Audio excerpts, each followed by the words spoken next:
Hi, my name is Terence Blanchard. I'm a jazz musician, film composer, and now opera composer from New Orleans, Louisiana. I was commissioned to write an opera last year for Opera Theater St. Louis, an opera company that's world renowned for their presentations in the world of opera. I chose to do an opera on a fighter named Emil Griffith because I've had a love of boxing for a number of years. But we put together a very first-rate production, one that's actually been nominated for a number of awards in the opera world. So we're very excited about it.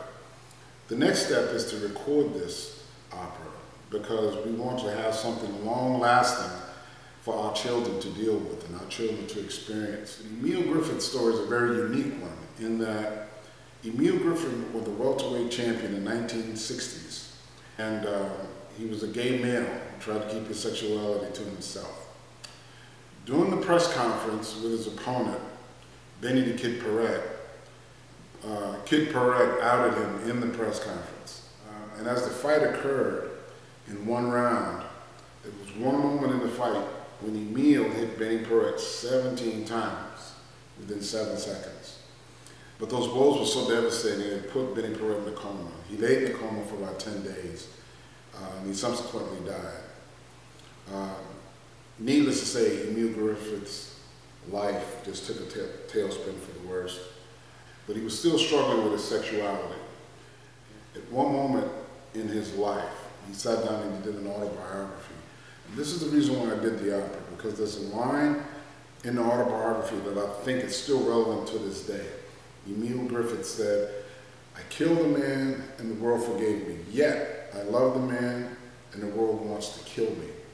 And I thought that was a very powerful line because it still speaks to the prejudice and ignorance that we're dealing with in our society today. It's one of the first operas that's been done in a long time in the world of jazz, combining jazz and opera. You know, we don't call it a jazz opera, we're calling it an opera in jazz because it's written for orchestra with a small jazz ensemble. And the staging of it was simply beautiful. But yet the uniqueness of the combinations of those two worlds really was something that was a beautiful experience to have for everyone there. The opera singers themselves felt like they were forging new territory.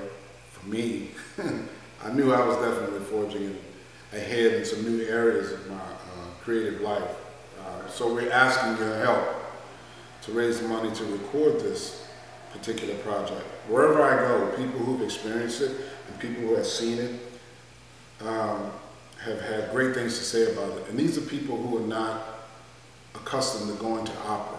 It's one of the other great things about this particular piece that's been amazing. It's brought new people to the world of opera, young people to the world of opera, you know, because of all of the different aspects, the sport of it, the boxing segments of it, but mainly the humanitarian segments of it in terms of how we need to deal with our prejudices, how we need to deal with our differences. In closing, I'm very proud of this project.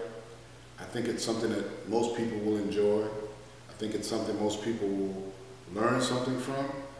And I think it's something that can be also very inspiring to a lot of people. So we're looking for your help.